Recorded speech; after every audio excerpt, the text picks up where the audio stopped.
Wake up. It's the Sleep Unplugged podcast with Dr. Chris Winter, episode 49, Sleeping Naked. Are your clothes getting in the way? Welcome, everyone, to the Sleep Unplugged podcast. My name is Dr. Chris Winter. I'm a neurologist and sleep specialist and your host. If you're new to the podcast, welcome.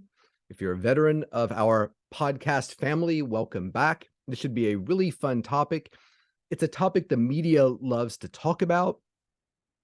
And I personally have been interviewed. I looked it up before I recorded this episode. I personally have been interviewed 8 times since 2015 about the topic. Outlets like MSNBC, Prevention Magazine, Women's Health, Livestrong, even the Wall Street Journal, March of 2020 did an article called Sleeping Nude, Liberating or Unhygienic. So there's clearly a lot of interest in the topic, and we're going to dive in deeply today to find out what are the benefits of sleeping naked.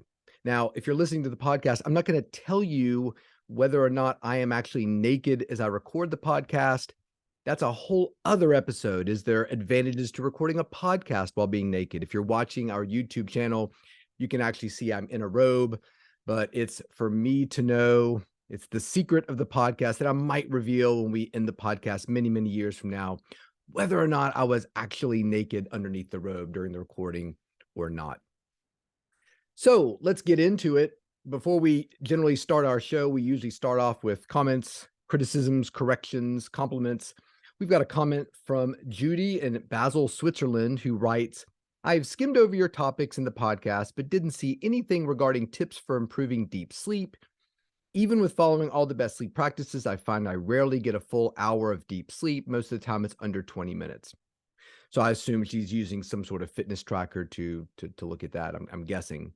So this is a great topic to talk about because one of the big issues with sleeping naked is, hey, if you sleep naked, it actually improves the quality of your sleep. And we're going to dive into that, Judy, to find out if maybe sleeping naked in Switzerland could be your ticket to a higher amount of deep sleep. And Judy's reminding me that we definitely need to do an episode about sleep tracking and its accuracy and things of that nature.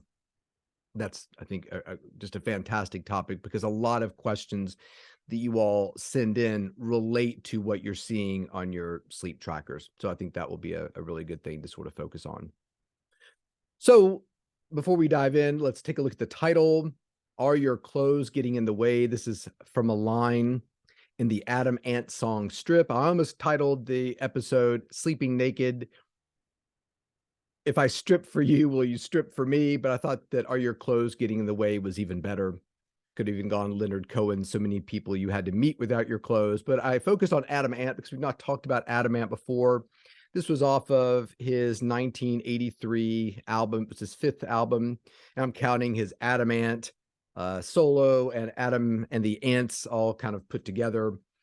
This was not a completely commercially successful album. His first few albums were extremely popular, particularly in Britain, in that sort of new wave, sort of punk attitude. But his music, I've always felt Adam Ant's musical sensibilities and style really escape conventional classification. I've always been a huge Adam Ant fan, and I like the song Strip, even though the lyrics are a bit icky at times. And a couple of little trivial points about the Strip song. Number one, Anna Fried Lyngstad of ABBA is actually the woman's voice speaking the little spoken line midway through the song, which I always thought was kind of interesting. And the song has got an amazing rhythm section. I mean, just the beginning of it, when you listen to it, it is just one massive audio hook. And what's really interesting is that Phil Collins is actually playing drums on that song. And when you listen to the song and you think about Sussudio and In the Air Tonight, it's clearly apparent. It's probably one of the reasons why that song's so fantastic. Adam Ant played Live Aid in 1985 and was famously very upset that he only got to sing one song, and he chose not to sing any of his hits. He sang Viva La Rock. And even today, a lot of people think that his energy in the performance was really one of the better performances, even though he's one of the few artists to only sing one song. Speaking of Phil Collins was the only person to perform both at Wembley Stadium in London and in New York on the same day. He flew on the Concorde from uh, one place to the next and performed in both venues. And since this is Mental Health Awareness Month, I just want to make a comment about Adam Ant. Adam Ant famously struggled with his bipolar disorder, and I came across a quotation from him. He said, "I couldn't get to sleep. I didn't make love for 7 years. My hair fell out. I couldn't pick up a book as I couldn't concentrate. I didn't write a song or pick up a guitar in that time. I piled on the weight. I might as well have been dead."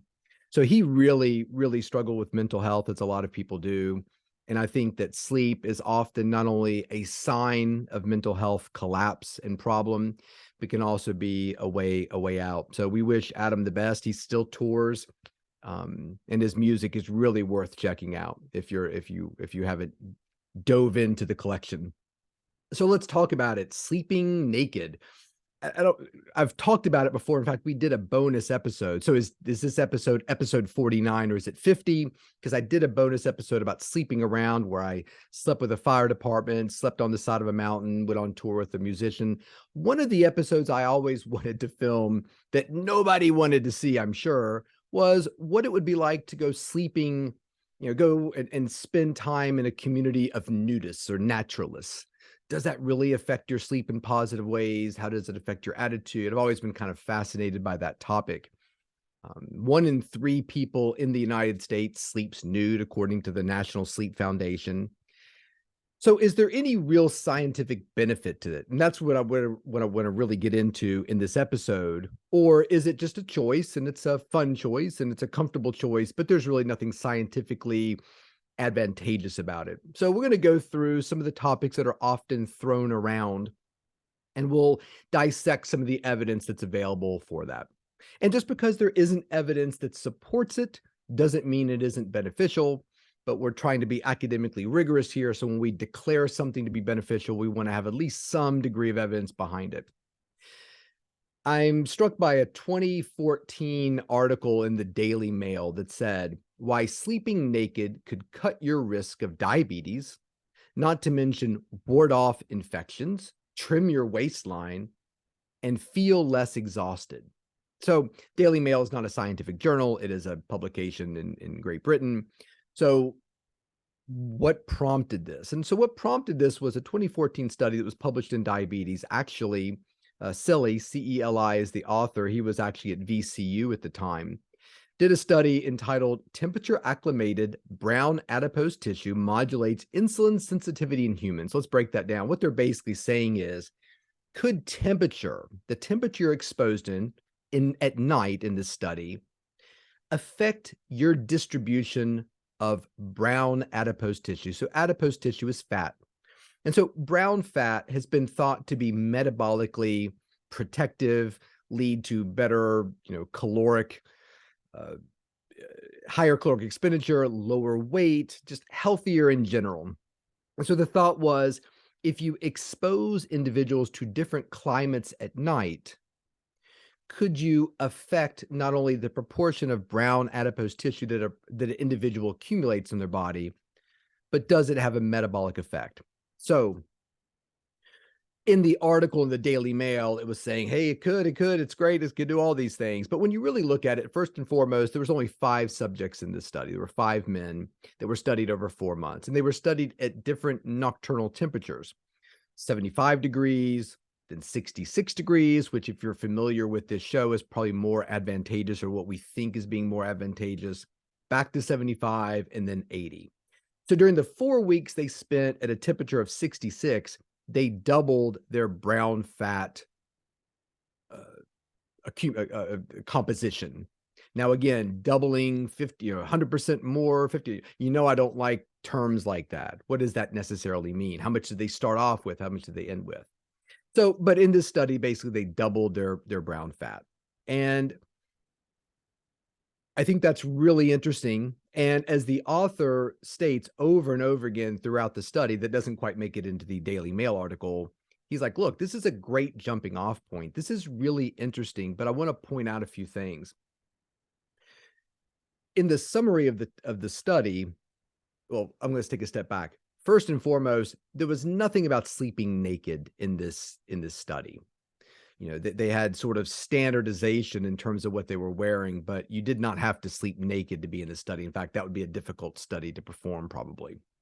Number two, what he writes in the summary was that brown adipose tissue recruitability, or being able to increase the amount of brown adipose tissue by cold exposure, happened, but cold-induced thermogenesis response augmentation wasn't necessarily seen to a statistically significant amount, meaning, yes, they had more brown adipose tissue, but we can't prove that that linked to any significant metabolic advantage. It remains unclear to date, and this is quoting the study again, whether this brown adipose tissue recruitment is accompanied by any metabolic benefits. That's really important because that's not what the article in 2014's Daily Mail basically said. I'm going to read the summary of the paper, which I think is an important one. In summary, temperature acclimation modulates brown adipose tissue abundance and activity, subsequently impacting energy and substrate metabolism in humans. That is metabolic improvement. That is weight loss. That potentially could be improved blood sugar control or even diabetes management. Brown adipose tissue exhibits thermal plasticity, meaning we can change it based upon the thermal environment we're in, intimately related to glucose homeostasis. There we go. There's, again, blood sugar control, diabetes. Harnessing brown adipose tissue by simple adjustments of ambient temperature could be a new strategy in the combat against obesity, diabetes, and related disorders. So to be very clear, this is an interesting first step in that direction. I think that we've known that individuals who live in different climates around the world often change their brown fat composition based upon the environment and temperature in which they live. The real question becomes, number one, can we manipulate that with consistency over a long period of time? And two, what are the metabolic consequences that come from that, if there are any? And so in the previous study, while they burned more calories, nobody demonstrated any changes in weight, which I thought was really interesting. So you are burning more calories as a result of that colder environment, but your weight didn't change. This reminds me, in organic chemistry class, when I was in college, one of our questions was, if you're somebody who drinks tap water at room temperature versus drinking ice water, how much ice water would you have to drink to cool your body enough to burn a certain number of calories or lose a pound or something like that? So the thought was, if you're drinking colder water, your body has to warm up to regulate homeostatic body temperature.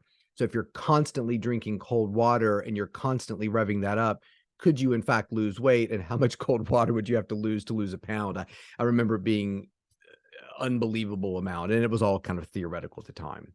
So let's think about diabetes risk. Let's think about weight and sort of metabolic consequences in general. I think that we can sort of safely say this is an interesting topic. This is there's some interesting evidence to support that this could be related to these things, but I'm not sure we can go there yet. And since the topic of our podcast today is sleeping naked, I'm not sure that the nakedness changes anything over wearing very loose fitting shorts and either no shirt or a tank top. Do you know what I'm saying? Like, I don't think that we can make that jump of, well, what if I wear very light, bamboo fabric shorts and a very light bamboo fabric top? Am I hurting myself in terms of diabetes risk? I think the answer is probably not, because A, we don't know that clothing changes that. If you're wearing flannel pajamas, sure, but could you wear loose fitting clothing and still get the same benefits of sleeping naked? Sure. And even outside of that, we're not sure if there's a direct causal relationship here yet, but very promising and exciting research. Number two, sleep quality. And I'm going to refer back to episode 25 of the podcast because I don't want to rehash that. Because episode 25 is basically saying, look, we think you can improve sleep quality and depth and deep sleep, Judy, if you're listening, and speed with which you fall asleep, if that's important to you, and reduce wakefulness after sleep onset, all by reducing temperature. There was a 2004 study looking at older men that even mild heat exposure during the nighttime period can do all kinds of negative things. It increases your thermal load, makes you hotter internally, suppresses the decrease of body temperature. So remember those temperature curves in episode 25. We need to see a decline in body temperature to not only spurn sleep, to start it off, to get us sleepy, but also to maintain quality, healthy sleep. That temperature drop is really important. Decrease REM sleep and increases wakefulness and whole body sweat loss. So you're sweating more, you've got an increase in wakefulness, you're waking up more during the night, decrease in REM sleep. All of these things are happening simply because you're exposed to a warmer temperature before you go to bed. So when we think about sleeping naked, sure, I think that sleeping naked probably does lend itself to a cooler body when you are sleeping. Once again, do you have to be completely naked to sleep? Could you have a pair of boxers on? Could you have a loose-fitting, light, fabric breathable t-shirt? I don't think that we can say one way or the other that one is better. And I'll throw a disclaimer out there that nobody really cares to hear. I typically sleep naked in most circumstances.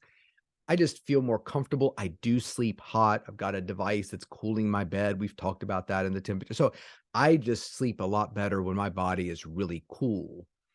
Do I think that if I throw a pair of boxers on because we've got guests in the house that I'm screwing everything up? I don't. In fact, I often do. I mean, it's not, I don't have to be completely naked, but a lot of times it's just I shower right before I go to bed. So it's just silly to put on a bunch of clothes just to take them off and to go to bed. So anyway, the next thing I'll talk about is healthy skin. I saw this in a study that said basically if you sleep naked, you'll have healthier skin.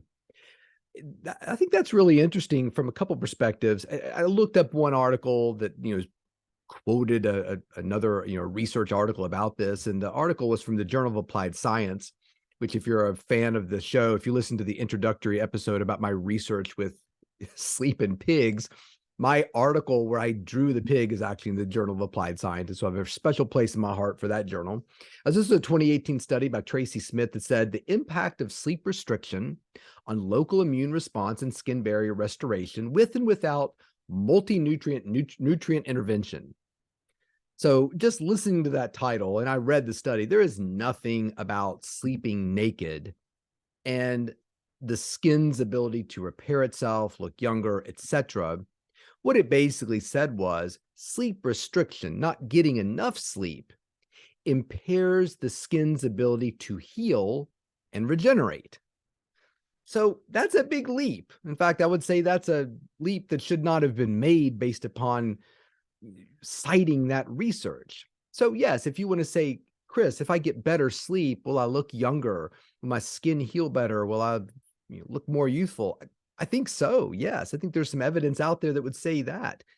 If you're saying, if I put on my favorite Depeche Mode t-shirt to sleep in at night, am I screwing things up? Oh, no, not at all. In fact, I think you should wear that Violator t-shirt.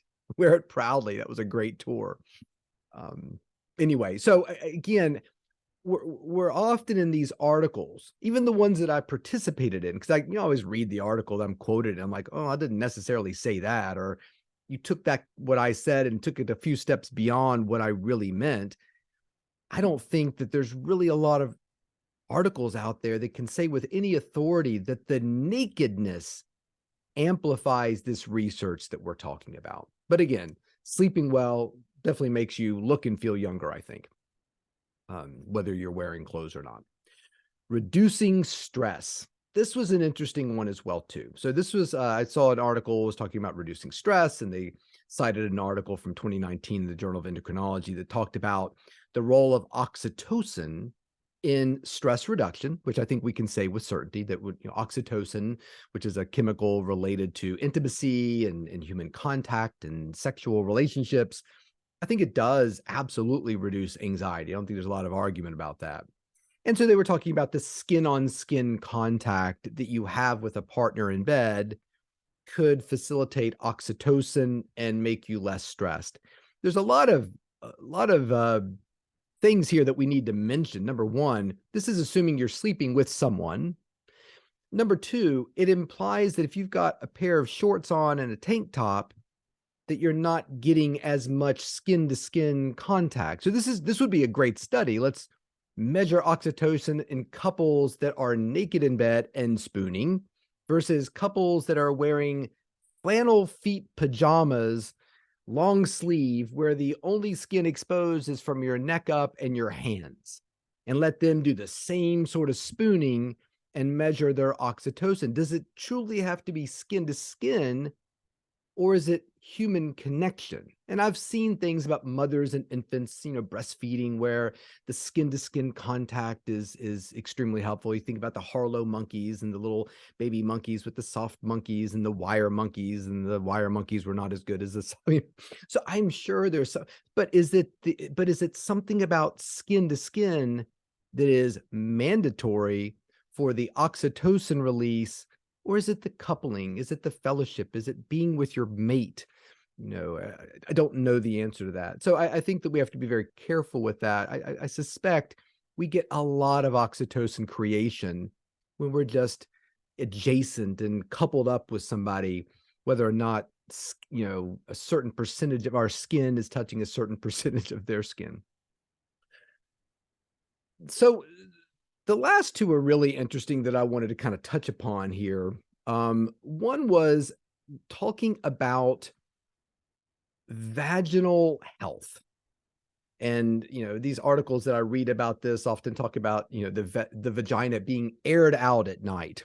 And just, I'll throw this out here. If anybody has comments or wants to share their sleep situation and their feelings about wearing clothes or not wearing clothes, you can reach the show through my Twitter. That's Dr. Chris Winter on Twitter, Dr. Chris Winter Instagram, and also there's a Sleep Unplugged YouTube page as well too. You can interact with the show on there as well. So there was a 2019 review that basically said, look, wearing synthetic and tight clothes, sweating clothes, non-breathable panty liners, or sanitary pads could increase the risk of, poor vaginal health.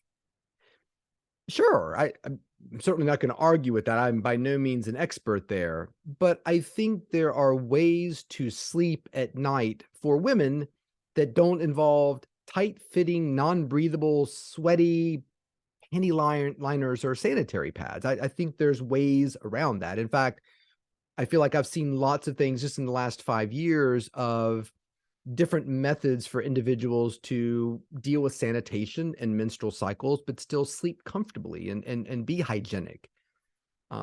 Outside of a menstrual cycle, I think there are plenty of clothing options that are not any of those things. They're not sweaty. They're not tight. They're not non-breathable. So again, I understand what you're saying, but we're kind of taking a leap. Yes, I think in the most extreme case, wearing that type of clothing could lend itself to perhaps more yeast infections and things of that nature. But I think that there are plenty of clothing options available to women that are not those things. And so I don't necessarily buy that argument. And similarly, we can switch over to men and fertility, sperm counts. This was something that I was aware of even when I was young, wearing little tighty whities around. And then at some point I switched to boxers and soon became, aware of evidence or communications that, hey, when you wear boxers and your testicles are not pinned up against your warm body, it actually helps with sperm counts and fertility and things of that nature. And there was a 2016 study that said basically they divided men into all these different categories. People who wore boxers during the day and boxers at night, or briefs during the day, boxers at night, or briefs during the day and nothing at night. And they did show that, where was it? That individuals had about a 25% increase in sperm count when they wore boxers or nothing at night. I've seen that in a couple studies. And there was a 2018 Harvard study that showed the same thing, that there was 25% higher sperm counts, boxers over briefs. And even some morphological, like the sperm even looked different in the two different groups. But the problem really becomes, does that affect fertility? And the Harvard study basically said, we don't know that. Just because your sperm count has dropped 25%, there isn't a direct relationship between that and fertility that we know of, that we can prove. I mean, it makes sense to me if 25% less, players in the game, that might make a difference, but maybe it's such an overwhelming number anyway, it doesn't matter. Or even though the count is lower, there's some morphological changes, it's not affecting the ability to get pregnant. So I think there's reason to think that, look, if you're struggling to get pregnant, or concerned about that, I'm sure every urologist in the world would tell you, hey, why don't you wear briefs or wear nothing at night? There's no harm in it. I think that I was surprised myself when I dove into this literature that there wasn't a more overwhelming, clear choice that the boxers or sleeping naked would be better. But I think that we can say pretty definitively, sleeping with tighter clothing versus none at all is probably affecting sperm count to some extent. One final thing I would like to mention, which I found really fascinating, which was self-esteem and sleeping naked. Again, it's Mental Health Month. And I read a fantastic article in the Journal of Happiness, which the fact that there is a Journal of Happiness makes me extremely happy. This was from a professor, Keon West. I invite you to follow him. It's Prof. Keon West, PROF, KEONWST.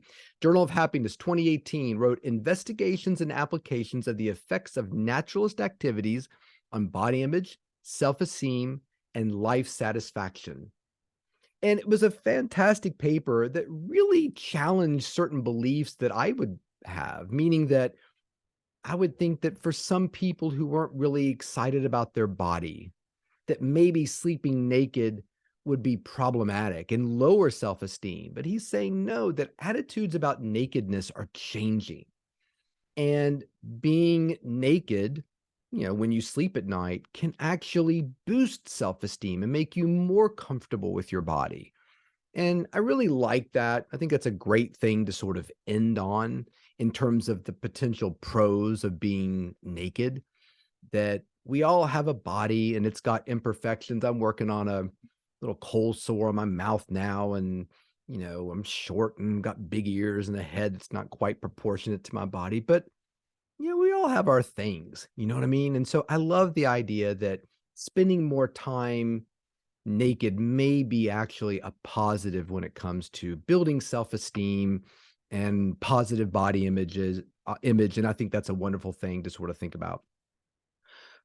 Just very quickly, I couldn't find a lot of information about enhanced intimacy, but I suspect that when you douse logs in fire and play around with materials that shoot off sparks, you're probably going to set a fire more often than not. So being in bed with a partner in a constant state of nakedness, I can imagine might facilitate more intimacy than not. I mean, you're kind of, hey, look, we're already naked, so why not? Why not? But I couldn't find a lot of, or really any information that showed that. And after reading Professor West's paper, the idea that being naked, he writes a lot about, does being naked facilitate sexuality, like being in a nudist environment or a naturalist environment. He says that there's a belief that it sort of promotes these things, but it's actually the opposite in a lot of cases. So intimacy will just add a big question mark to. I'm going to throw out a few cons that I've thought of. Again, I couldn't really find a lot of evidence to any of them. Number one, your living arrangement. I think if you live with a roommate in some sort of platonic situation, you and a bunch of college friends are now living together in New York City and working in various financial institutions. Yeah, probably sleeping naked is not the best thing in the world, but that's up to you and your friends and how you feel about things. Response time. we get bears in our trash can around here and hear weird noises. We've had trees fall in our houses. People come to the door at weird times, or an emergency happening. How comfortable are you responding to those things, leaping out of bed to deal with the bear in your trash can completely naked? So I think that's something to probably be aware of. Sleepwalking. A lot of people come to our clinic because they went to the hotel room, they slept naked in the hotel room, they slept walk out, they walked out of the bedroom, the hotel room, out in the hallway, the door locks behind them, they're completely naked and kind of out of it.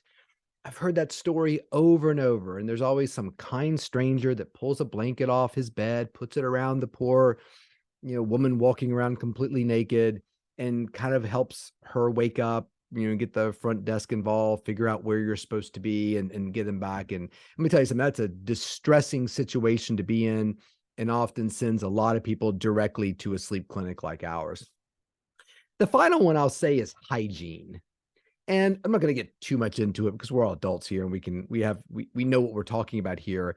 I think that if you're going to sleep naked, there are some considerations there around hygiene, washing your sheets maybe more often.